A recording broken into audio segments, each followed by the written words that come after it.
الحمد لله نحمده ونستعينه ونستغفره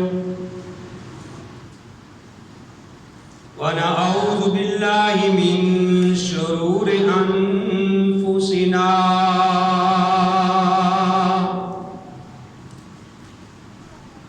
ومن سيئات أعمالنا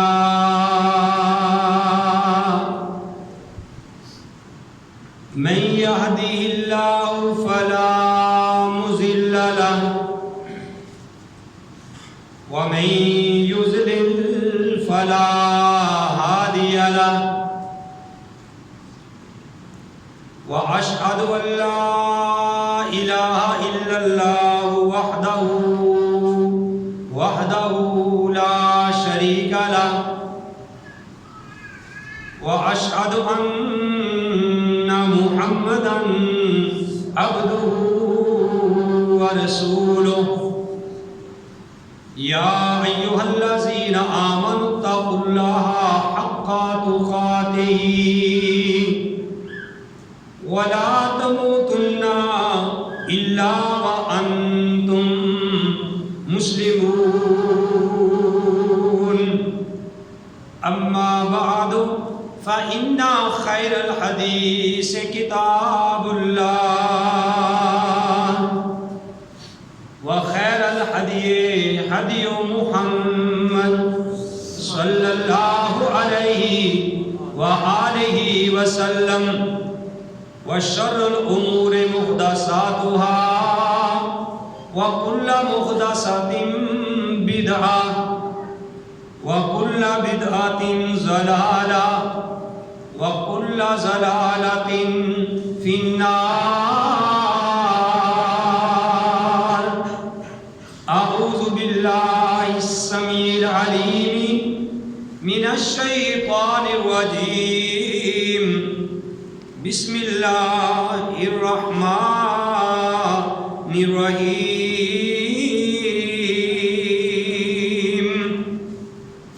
قال الله تبارك وتعالى في القرآن المجيد والفرقان الحميد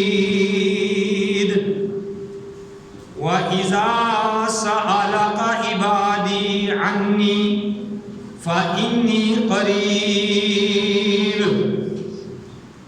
أجيب دعوة الداعي إذا دعاني فليستجيبوا لي وليؤمنوا بي لعلهم يرشدون.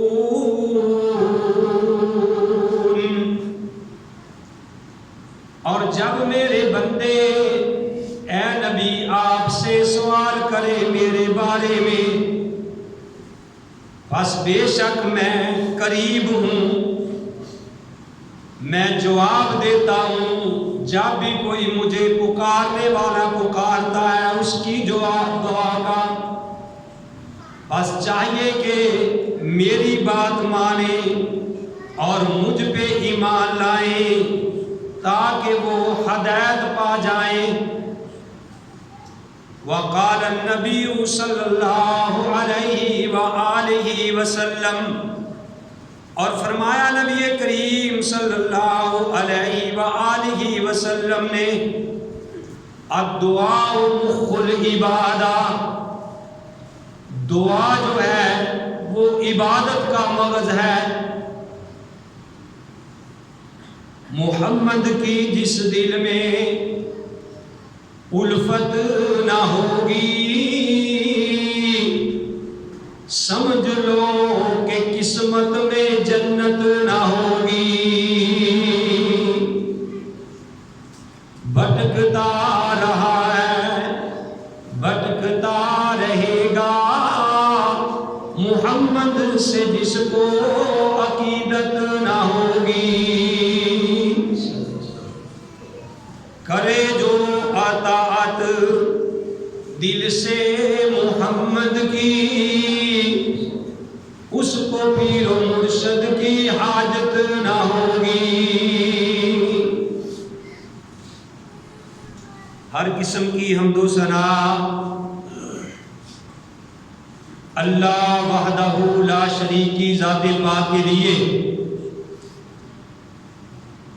وہ اللہ جو ساری کائنات کا خالق، مالک اور رازق ہے، حمد و ثنا کے بعد لاکھوں اور کروڑوں درود و سلام امام الانبیاء، امام القبلتین، امام الثقلین، امام الحرمین، امام اعظم، مرشد اعظم، رہبر اعظم، آمنہ کے لعل، عبداللہ کے در یتیم، ساری کائنات کے سردار محمد رسول اللہ صلی اللہ علیہ وآلہ وسلم کی ذات گرامی۔ محترم حضرات، یہ رحمتوں والا اور بخشوں والا مہینہ بڑی ہی تیزی کے ساتھ ہمیں جدائی دے کے جا رہا ہے۔ تقریباً نصف رمضان گزر چکا ہے۔ اللہ رحیم و کریم سے دعا ہے کہ جتنے روزے رکھے ہیں وہ اللہ قبول فرمائے، اور جو رہ گئے ہیں وہ اللہ رکھنے کی توفیق نصیب فرمائے۔ محترم حضرات، میں نے آپ کے سامنے قرآن حکیم سے سورہ البقرہ کی آیت نمبر 186 تلاوت کی ہے۔ میرے بھائیوں، اللہ احکم الحاکمین نے ارشاد فرمایا کہ وَإِذَا سَأَلَكَ عِبَادِي عَنِّي فَإِنِّي قَرِيبٌ، کہ اے نبی جب میرے بندے آپ سے میرے بارے میں سوال کریں، بے شک میں قریب ہوں۔ اور کتنا اللہ قریب ہے؟ اللہ فرماتے ہیں نحن اقرب الیہ من حبل الورید، میں بندے کی شاہ رگ سے بھی زیادہ قریب ہوں۔ اور میرے بندوں کو یہ بات چاہیے کہ جب بھی وہ سوال کریں وہ مجھ سے سوال کریں، ان کی کوئی حاجت ہو، کوئی پریشانی ہو، کوئی کسی دکھ میں مبتلا ہو، تو اللہ فرماتے ہیں کہ میرے بندے جو ہے وہ مجھ سے سوال کریں، اور جب وہ مجھ سے سوال کریں گے اجیب دعوت الداعی اذا دعانی، جب بھی کوئی پکارنے والا مجھے پکارے گا میں اس کی پکار کو قبول کروں۔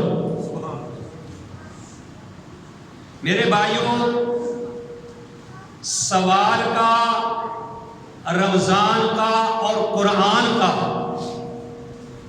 آپس کے اندر بہت گہرا تعلق ہے۔ اس سے پہلی آیات میں اللہ نے فرمایا کہ یا ایھا الذین آمنوا، اے ایمان والو، کتب علیکم الصیام، تم پہ روزہ فرض کر دیا گیا ہے، کما کتب علی الذین من قبلکم، جس طرح کہ تم سے پہلے لوگوں پہ فرض کیا گیا تھا، لعلکم تتقون، تاکہ تم متقی بن جاؤ، پرہیزگار بن جاؤ، اللہ سے ڈرنے والے بن جاؤ۔ میرے بھائیوں، نصف سے زیادہ رمضان گزر چکا ہے۔ ہم دیکھیں اپنے اندر کہ ہمارے اندر ان 15 دنوں میں، 16 دنوں میں کیا تبدیلی آئی ہے، ہمارے اندر کیا چینجنگ آئی ہے۔ ہم نے قرآن کی تلاوت زیادہ کرنی شروع کر دی ہے، ہماری زبانوں سے اللہ کا ذکر جاری ہو گیا ہے، ہم نے اپنی برائیوں کو چھوڑ دیا ہے۔ ہمیں بھائیوں یہ غور و فکر کرنی چاہیے، اور یہ جو ایام جا رہے ہیں، ان ایام میں زیادہ سے زیادہ اللہ احکم الحاکمین سے دعائیں کرنی چاہیے۔ تو میرے بھائیوں، میں نے آپ کے سامنے پیارے نبی کا ایک فرمان پیش کیا ہے۔ پیارے نبی علیہ الصلوۃ والسلام نے ارشاد فرمایا الدعاء مخ العبادہ، جو دعا ہے یہ مغز ہے عبادت کا۔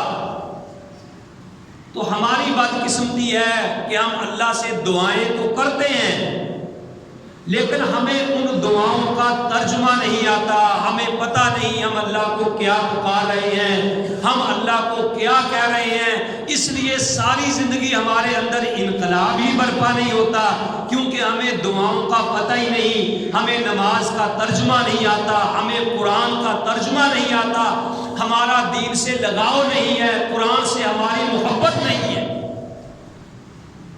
رمضان آتا ہے گزر جاتا ہے لیکن ہمارے اندر تبدیلی نہیں آتی۔ تو میرے بھائیوں، ہمیں دعاؤں کا ترجمہ سیکھنا چاہیے۔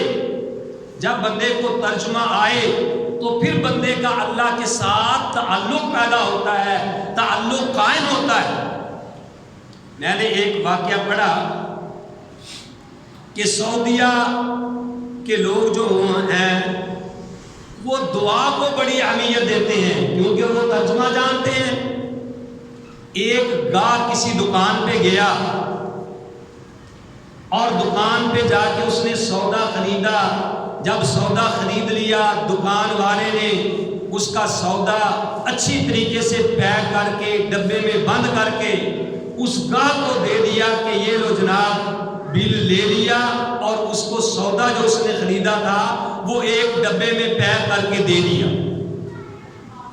جب اس کو ڈبے میں پیک کر کے دیا تو وہ گاہک اس دکاندار کو کہنے لگا، واللہ یتزوجک من لا یصلی ولا یصوم، کہ اللہ تعالی تیری شادی ایسی عورت سے کرائے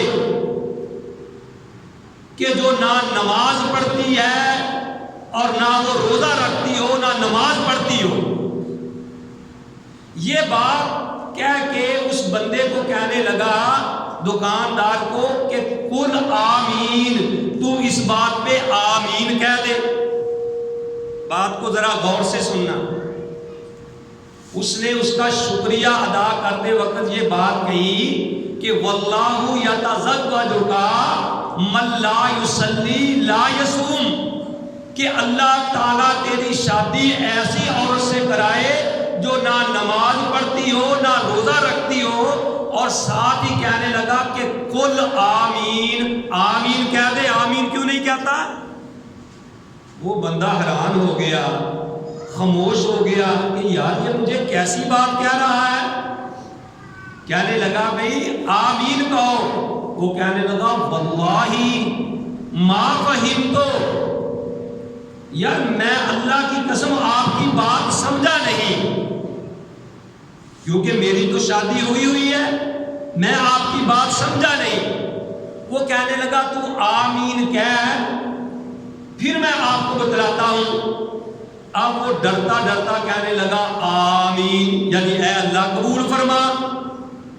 تو جب اس نے یہ بات کہی تو اس نے کہا کہ بھئی بات یہ ہے کہ آپ کے علم میں ہونا چاہیے کہ حور الجنتی لا یصلی ولا یصوم، کہ جو جنت کی حور ہے اللہ آپ کو دے، وہ نہ نماز پڑھتی ہوگی نہ روزہ رکھتی ہوگی۔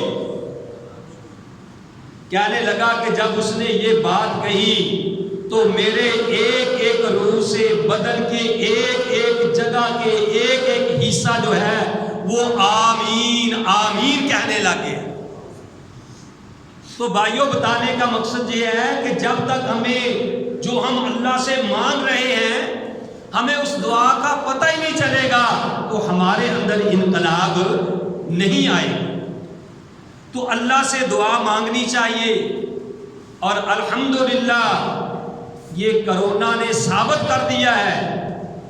اللہ سے دعا ہے کہ اللہ تعالیٰ اس بیماری سے سب کو محفوظ فرمائے۔ اب ہندوستان میں، بھارت میں میں نے دیکھا کہ لوگ جن بتوں کو پوجتے ہیں، جن کو انہوں نے اپنا حاجت روا مشکل کشا بنایا ہوا ہے، جن بتوں کو وہ پوجتے ہیں، وہ اب اپنے خداؤں کے اوپر وہ سپرے کر رہے ہیں تاکہ ہمارے خداؤں کو کوئی نقصان نہ پہنچے۔ اللہ نے تو قرآن میں یہ بات بتلا دی ہے، میرے پاس اللہ کا قرآن ہے۔ اللہ احکم الحاکمین فرماتے ہیں والذین تدعون من دون اللہ والذین تدعون من دونہ ما یملکون من قطمیر، کہ اے لوگو جن کو تم اللہ کے علاوہ پکارتے ہو، طارق صاحب آواز صحیح کرو یار، اللہ نے قرآن میں فرمایا والذین تدعون من دونہ ما یملکون من قطمیر، کہ اللہ کے علاوہ جن کو تم پکارتے ہو وہ تو کھجور کی گٹھلی کے چھلکے کے بھی مالک نہیں ہیں۔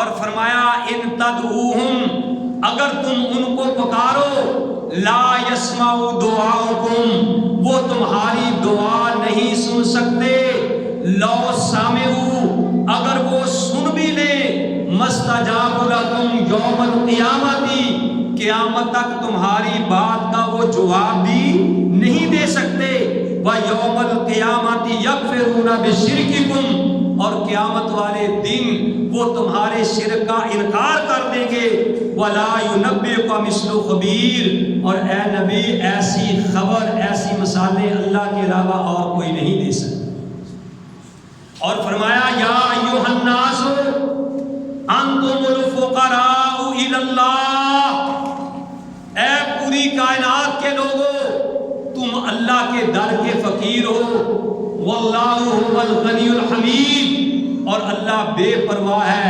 تعریف کیا گیا ہے۔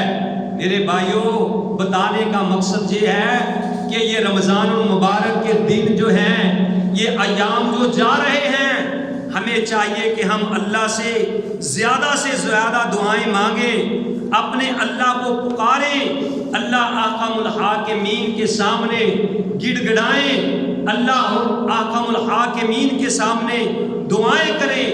پیارے نبی علیہ السلام نے ارشاد فرمایا ادعوا اللہ وانتم موقنون بالاجابہ، کہ تم اللہ کو اتنے یقین کے ساتھ پکارو کہ تمہیں معلوم ہو جائے کہ اللہ تعالی ہماری ضرور دعا کو قبول کرے گا، اللہ تعالی ہماری بات ضرور قبول کرے گا۔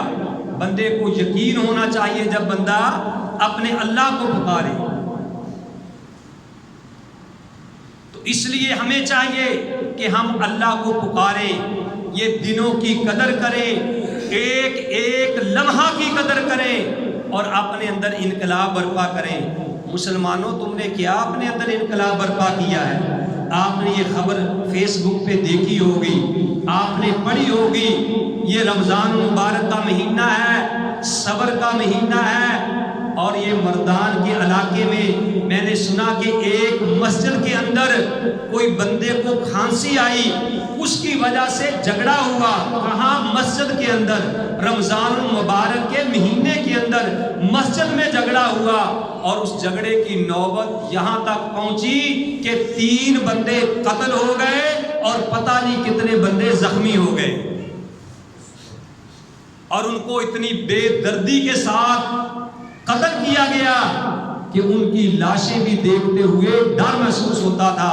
یہ ہے مسلمان جنہیں دیکھ کے شرمائے یہود، جس کے بارے میں اللہ نے کہا تھا کہ یا ایھا الذین آمنوا کتب علیکم الصیام کما کتب علی الذین من قبلکم لعلکم تتقون، کہ اے لوگو تم پہ روزہ فرض کیا گیا ہے تاکہ تم متقی بن جاؤ، پرہیزگار بن جاؤ۔ تو اللہ کے بندوں آئیے ہم اپنے اس اللہ کو پکاریں۔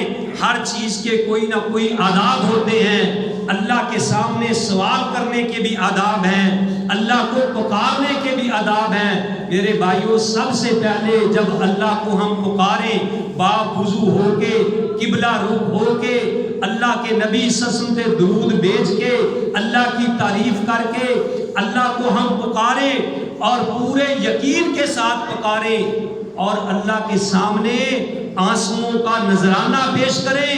اور میں یہ کہا کرتا ہوں کہ اے لوگو یہ آنسو معمولی نہ سمجھا کرو، جو اللہ کے ڈر کی وجہ سے بہہ پڑے اور رب کعبہ کی قسم ساری دنیا کے سمندر مل جائیں، ساری دنیا کا پانی اکٹھا ہو جائے، ساری دنیا کے پانی مل کے بھی اللہ کی جہنم کی آگ کو نہیں بجھا سکتے۔ لیکن میں قربان جاؤں اے مسلمان، اے مومن، یہ تیرا ایک آنسو اتنا قیمتی ہے کہ جب تو اللہ کے ڈر کی وجہ سے آنکھ سے گراتا ہے، ابھی یہ آنکھ سے ٹپک کے نیچے نہیں گرتا، تیری ساری زندگی کے گناہ پہلے معاف ہو جاتے ہیں۔ آؤ اللہ کے سامنے جھکو تو صحیح، اللہ کے سامنے گڑ گڑاؤ تو صحیح۔ وہ اللہ کہ جب پتا ایک درخت سے گرتا ہے، جب پتا درخت سے گرتا ہے، لا یسقط من ورقۃ، نہیں کوئی پتا درخت سے گرتا، الا یعلمها، مگر اللہ اس کو جانتا ہے۔ ایک پتا درخت سے جھڑ کے گرتا ہے، وہ کتنے بل کھا کے نیچے گرتا ہے، اللہ احکم الحاکمین کو اس پتے کا بھی علم ہے۔ کیا جب تیرا یہ آنسو اللہ کی رضا کے لیے نکلے گا تو اللہ وہ آنسو نہیں دیکھ رہا ہو؟ تو اللہ کے سامنے آنسوؤں کا نذرانہ پیش کیجئے، اللہ کے سامنے گڑ گڑائیے، اور میرے بھائیوں اللہ کے ساتھ اپنی لو لگائیے اور اس ہستی سے مانگیے، اس کے سامنے گڑ گڑائیے کہ جس کو موت تو بڑی دور کی بات ہے اس کو کبھی اونگ بھی نہیں آتی۔ اللہ لا الہ الا هو الحی القیوم لا تأخذہ سنۃ ولا نوم، اللہ وہ ذات ہے لا تأخذہ سنۃ ولا نوم، موت تو بڑی دور کی بات ہے، اس کو اونگ تک بھی نہیں آتی ہے، نیند تک بھی نہیں آتی۔ تو اس ذات کو پکارو جو ایک لمحہ کے لیے جس کو اونگ نہیں آتی۔ میرے بھائیوں جو سو جائے وہ تمہاری دعائیں کیسے قبول کر سکتا ہے، وہ تمہاری پکاریں کیسے سن سکتا ہے، وہ تمہاری التجائیں کیسے سن سکتا ہے؟ میرے بھائیوں وہ اللہ جس کو ایک لمحہ کے لیے بھی نیند نہیں آتی، ایک لمحہ کے لیے اونگ بھی نہیں آتی، اگر اللہ کو نیند آ جاتی تو آدم علیہ السلام کی کون سنتا؟ اگر اللہ کو نیند آ جاتی تو میرے بھائیوں یونس علیہ السلام کو مچھلی کے پیٹ میں کون سنتا؟ اگر اللہ کو نیند آ جاتی تو یونس علیہ السلام کی مچھلی کے پیٹ میں کون سنتا؟ اور اگر اللہ کو نیند آ جاتی ابراہیم علیہ السلام کی آگ میں کون سنتا؟ اور اگر اللہ کو نیند آ جاتی تو یوسف علیہ السلام کی کنویں میں کون سنتا؟ اگر اللہ کو اونگ یا نیند آ جاتی تو اسماعیل علیہ السلام کی چھری کے نیچے کون سنتا؟ وہی اللہ ہے کہ لا تأخذہ سنۃ ولا نوم، نہ اس کو اونگ آتی ہے نہ اس کو نیند آتی ہے۔ یونس علیہ السلام نے اپنے اللہ کو پکارا، فنادا فی الظلمات، یونس علیہ السلام نے اندھیروں میں مچھلی کے پیٹ میں اللہ کو پکارا، کیا اللہ الہ الا انت سبحانک انی کنت من الظالمین۔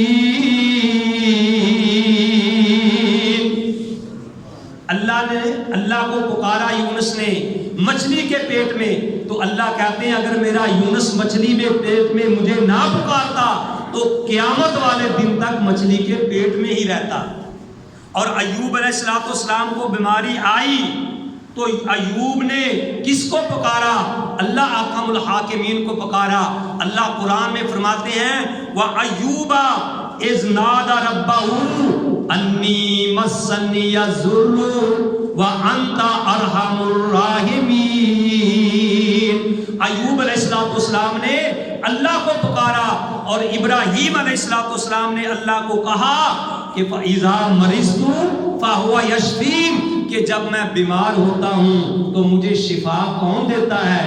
اللہ احکم الحاکمین مجھے شفا دیتے ہیں۔ تو میرے بھائیو اللہ احکم الحاکمین فرما رہے ہیں کہ یا ایھا الناس انتم الفقراء الی اللہ، اور اے پوری کائنات کے لوگوں، پوری کائنات کے لوگوں، اے ولیوں، اے نبیوں، اے پوری کائنات کے لوگوں، یا ایھا الناس، اے لوگوں، انتم الفقراء الی اللہ،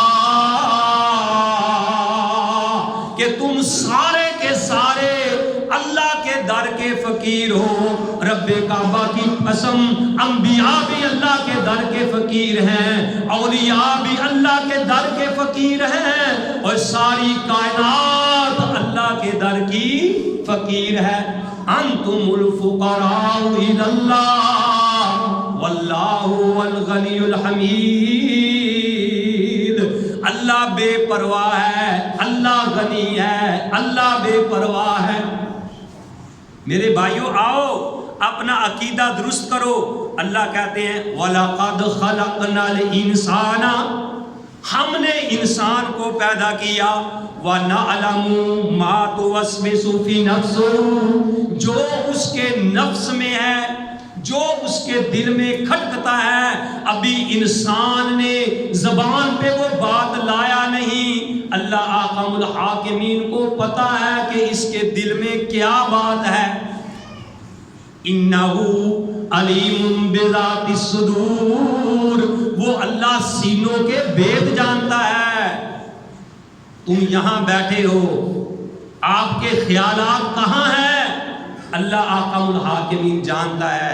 اس لیے میرے بھائیوں اللہ کا قرآن غور سے سنا کرو، تاکہ اللہ کو پتا چلے کہ یہ بندہ میرا قرآن، میرا کلام جو ہے وہ غور سے سن رہا ہے۔ جاگ سے سنا کرو، جاگ کے ساتھ سنا کرو، جاگ کے سنا کرو۔ تو میرے بھائیوں میں یہ بات بتلا رہا تھا، اللہ احکم الحاکمین کہتے ہیں وَنَحْنُ أَقْرَبُ إِلَيْهِ مِنْ حَبْلِ الْوَرِيدِ، اے بندے میں تیری شارگ سے بھی زیادہ قریب ہوں، میں تیری شارگ سے بھی زیادہ قریب ہوں۔ اور جب بھی تو نے مجھے پکارنا ہے، جب بھی سوال کرنا ہے تو میرے سے سوال کرنا ہے، کیونکہ آدم علیہ السلام نے کس سے سوال کیا بھائی؟ اللہ سے۔ کیا کہا؟ ربنا ظلمنا انفسنا وَإِن لَّمْ تَغْفِرْ لَنَا وَتَرْحَمْنَا لَنَكُونَنَّ مِنَ الْخَاسِرِينَ۔ اے اللہ ہم نے اپنی جانوں پہ ظلم کیا۔ ربنا کا معنی کیا ہے؟ اے ہمارے رب، ربنا اے ہمارے رب، ظلمنا ہم نے ظلم کیا، انفسنا اپنی جانوں پر، وَإِن لَّمْ تَغْفِرْ لَنَا اگر تو نے ہم پہ رحم نہ کیا، وَإِن لَّمْ تَغْفِرْ لَنَا وَتَرْحَمْنَا اگر تو نے ہمیں معاف نہ کیا، ہم پہ رحم نہ کیا، لَنَكُونَنَّ مِنَ الْخَاسِرِينَ تو ہم خسارہ پانے والوں میں سے ہو جائیں گے، گھاٹا پانے والوں میں سے ہو جائیں گے۔ کون کہہ رہے ہیں؟ آدم علیہ السلام کہہ رہے ہیں۔ تو میرے بھائیوں میں یہ بتا رہا ہوں کہ اللہ احکم الحاکمین کو پکارو۔ اللہ احکم الحاکمین کہتے ہیں نحن اقرب الیہ من حبل الورید، اے بندے میں تیری شارگ سے بھی زیادہ قریب ہوں۔ تو اس لیے اس مہینے کو غنیمت جانو، اپنے اندر اللہ کی توحید کو راسخ کرو، اپنا عقیدہ میرے بھائیوں درست کر لو۔ یہ اللہ کو منانے کے دن آئے ہیں، اللہ کو منا لو، گڑ گڑا لو، اللہ کے سامنے روو، اللہ کے سامنے اپنی حاجات پوری کرو۔ جب بندہ اللہ کے سامنے اب گڑ گڑاتا ہے تو اللہ احکم الحاکمین فرماتے ہیں کہ اے بندے میں تجھے خالی لٹاؤں تو مجھے عرش پہ شرم آتی ہے۔ اللہ دلوں کے بید جانتا ہے، ٹھیک ہے نا؟ غیر اللہ کے در پہ نہ جایا کرو، ایک اللہ کے سامنے گڑ گڑایا کرو۔ اب تو ہندو بھی مان گیا ہے، اب تو بھارت والے بھی چیخ اٹھے ہیں، اب وہ بھی کہنے پہ مجبور ہو گئے ہیں لا الہ الا اللہ محمد الرسول اللہ کہ اللہ کے سوا کوئی عبادت کے لائق نہیں، اللہ کے سوا کوئی حاجت روا نہیں، اللہ کے سوا کوئی مشکل کشا نہیں، اللہ کے سوا کوئی نفع نقصان کا مالک نہیں۔ وہ اپنے معبودوں پہ، اپنے خداؤں کے اوپر کرونے کی وجہ سے وہ سپرے کر رہے ہیں، ٹھیک ہے نا؟ تو میرے بھائیوں، اللہ ہی ہے یہ سارے نظام چلانے والا۔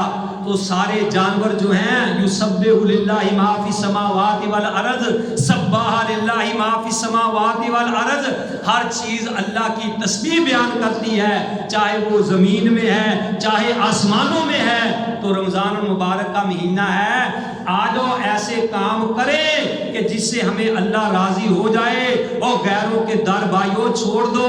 اور میں آپ کو اپنی طرف نہیں بلاتا، میں آپ کو رب کی توحید کی طرف بلاتا ہوں۔ جتنے بھی انبیاء آئے ہیں انہوں نے رب کی طرف بلایا ہے۔ اللہ نے اپنے پیارے نبی کو بھی کہہ دیا وَلَقَدْ أُوحِيَ إِلَيْكَ وَإِلَى الَّذِينَ مِن قَبْلِكَ لَئِنْ أَشْرَكْتَ لَيَحْبَطَنَّ عَمَلُكَ، اے نبی ہم نے تیری طرف بھی وحی بھیجی ہے اور تجھ سے پہلے انبیاء پہ بھی وحی بھیجی ہے، اگر تم شرک کرو گے تو اللہ تعالیٰ تمہاری زندگی کے سارے اعمال کو برباد کر دیں گے۔ اور ٹھیک ہے، اللہ کے نبی صلی اللہ علیہ وسلم توحید سکھلائی ہے۔ پیارے نبی کہا کرتے تھے کہ اللہم لا مانع لما اعطیت ولا معطی لما منعت۔ میرے بھائیو، رمضان المبارک کا مہینہ ہے، پتہ نہیں یہ دوبارہ سعادتیں آئیں یا نہ آئیں، میں آپ لوگوں کا عقیدہ صحیح کرنا چاہتا ہوں کہ اپنا عقیدہ صحیح کر لو تاکہ مساجد جو ہیں وہ آباد ہو جائیں اور جو قبرستان ہیں وہ ویران ہو جائیں۔ قبرستانوں میں جائیں تو وہاں ڈر لگے کہ ہم نے بھی مر کے یہاں آنا ہے، ہم نے بھی مٹی ہو جانا ہے۔ جب تک آپ کا عقیدہ صحیح نہیں ہوگا، جب تک آپ شرک نہیں چھوڑیں گے، اس وقت تک مسجدیں بے آباد رہیں گی اور ویران جو قبرستان ہیں وہ آباد رہیں گے۔ اگر آپ کا عقیدہ درست ہو جائے گا، قبریں ویران ہو جائیں گی، مساجد آباد ہو جائیں گی۔ تو اس لیے اللہ کے سامنے آؤ، وہی اللہ ہے جس نے کہا کہ وَإِذَا سَأَلَكَ عِبَادِي عَنِّي فَإِنِّي قَرِيبٌ۔ میرے بھائیوں، کوئی ایسا کام کر کے دنیا میں چلے جاؤ کہ آپ دنیا سے چلے جائیں تو وہ چیزیں آپ کے لیے صدقہ جاریہ بن جائیں۔ ابن قدامہ سے کسی نے پوچھا، امام سے رحمہ اللہ سے، کہ بتاؤ خوش قسمت آدمی کون ہے، خوش بخت آدمی کون ہے؟ تو وہ کہنے لگے کہ خوش بخت آدمی وہ ہے کہ جس کی سانسیں بند ہو جائیں اور اس کی نیکیوں کا سلسلہ جاری رہے۔ دنیا سے چلا جائے اور لوگ اس کی سلسلہ نیکیوں کا جاری رہے اور لوگ اس کی سخاوت کی مثالیں پیش کریں۔ ایک واقعہ بیان کر کے اپنی بات کو ختم کرنا چاہتا ہوں۔ آپ اللہ کے گھر میں بیٹھے ہیں، جو بھائی کھڑے ہیں کوئی نہیں ان کو جگہ دیں، وہ بیٹھیں، جب جماعت کھڑی ہو جائے گی باہر چلے جانا۔ میرے بھائیوں، میں آپ کو ایک مثال دے کے اپنی بات کو ختم کرنے لگا ہوں کہ ایک آدمی کسی کے پاس گیا، جا کے کہنے لگا کہ بھئی مجھے شہد چاہیے، میری بیٹی بیمار ہے، میں شہد کے ساتھ اس کا علاج کرنا چاہتا ہوں۔ تو اس نے کہا کہ میرے پاس تو شہد نہیں، میں آپ کو ایک ایسے آدمی کی طرف بھیجتا ہوں، ایسے سخی کے پاس بھیجتا ہوں جو تمہیں نہ نہیں کرے گا، وہ تمہیں ضرور دے دے گا۔ جاؤ، شام سے قافلہ آ رہا ہے، جو اس قافلے کا سردار ہے، جس کا وہ مال آ رہا ہے، آپ اس کے پاس جائیں اور جا کے کہیں کہ مجھے شہد چاہیے۔ وہ بندہ گیا، راستے میں بیٹھ گیا، جب قافلہ شام سے واپس اس کے قریب پہنچا، اس نے کہا کہ لوگوں، اس قافلے کا سردار کون ہے، اس کا قافلے کا مالک کون ہے؟ کسی نے کہا کہ وہ بارش آدمی، وہ نورانی چہرے والا آدمی، وہ مالک ہے۔ اس کو جا کے کہا کہ مجھے تھوڑا سا شہد چاہیے، میری بیٹی بیمار ہے، میں علاج کے لیے شہد لینا چاہتا ہوں، کیونکہ اس وقت شہد خالص ملتے تھے۔ آج پورے پاکستان کا چکر لگا لو، تمہیں کوئی چیز بھی خالص نہیں ملے گی۔ یہ میں کہنے پہ مجبور ہوتا ہوں، دودھ تمہیں خالص نہیں ملے گا، شہد خالص نہیں ملے گا، آٹا خالص نہیں ملے گا، چینی خالص نہیں ملے گی۔ میرے بھائیوں، ہر چیز میں ملاوٹ ہے، پیارے نبی نے کہا تھا من غش فلیس منی، اور جس نے ملاوٹ کی، چاہے نمازیں پڑھے، روزے رکھے، حج کرے، زکات دے، ملاوٹ کرنے والا آدمی آپ نے فرمایا من غش فلیس منی، وہ ہم میں سے نہیں ہے، اس کا تعلق ہمارے ساتھ نہیں ہے۔ تو اس نے کہا مجھے شہد چاہیے، تو اس مالک نے اپنے آقا کو کہا، نوکر کو کہا کہ فلاں اونٹ کے اوپر جو 2 مٹکے شہد کے ہیں، 1 مٹکا شہد کا اس کو لا دو۔ تو اس نے کہا کہ آقا اگر میں 1 مٹکا لا کے اس کو دے دوں گا تو اونٹ کے اوپر 1 مٹکا رہے گا، جو ہے وزن وہ برابر نہیں رہے گا، اونٹ چل نہیں سکے گا۔ تو وہ کہنے لگا آقا کہ جاؤ اس کو 2 مٹکے شہد کے دے دو۔ تو اس نے کہا غلام نے کہ اے آقا اگر میں نے اس کو 2 مٹکے دے دیے تو یہ تو اٹھا کے لے کے نہیں جا سکتا، کیسے اٹھا کے لے کے جائے گا؟ اور آقا نے کہا جاؤ جس مٹکے کے اوپر وہ شہد، جس اونٹ کے اوپر وہ مٹکے تھے، وہ اونٹ بھی اس کو دے دو۔ اور وہ غلام بھاگا بھاگا گیا، اونٹ لا کے اس کو مٹکوں سمیت دے دیا۔ وہ بندہ حیران ہے، پریشان ہے کہ تھوڑا سا مانگا، اتنا دے دیا۔ تو وہ آقا اپنے غلام کو کہنے لگے کہ جب میں نے کہا شہد کا 1 مٹکا لاؤ، آپ آگے نہیں بڑھے، جب میں نے کہا دوسرا بھی مٹکا دے دو، آپ آگے نہیں بڑھے، جب میں نے کہا کہ جاؤ اونٹ بھی ساتھ دے دو تو آپ بھاگ کے اس کو دینے چلے گئے، یہ کیا وجہ ہے؟ اس نے کہا جی بات اصل میں یہ ہے کہ جب آپ نے، اس نے 1 مٹکا مانگا دے دیا، آپ نے دوسرا بھی دے دیا، آپ نے اس کو اونٹ بھی ساتھ دے دیا، اب مجھے ڈر پیدا ہو گیا کہ کہیں آپ مجھے بھی، غلام کو بھی اس کو نہ دے دے۔ تو کہنے لگا آقا کہ اگر میں آپ کو دے دیتا تو آپ کے لیے تو بڑی اچھی خبر تھی کہ آپ آزاد ہو جاتے۔ وہ کہنے لگا غلام کہ اے میرے آقا میں اس لیے اس بات کو پسند نہیں کرتا کہ آپ کو تو میرے جیسے غلام ہزاروں مل جائیں گے، لیکن مجھے آپ جیسا آقا نہیں ملے گا۔ اور لکھنے والے نے لکھا پتہ وہ سخی کون تھا؟ وہ حضرت عثمان غنی رضی اللہ تعالیٰ عنہ۔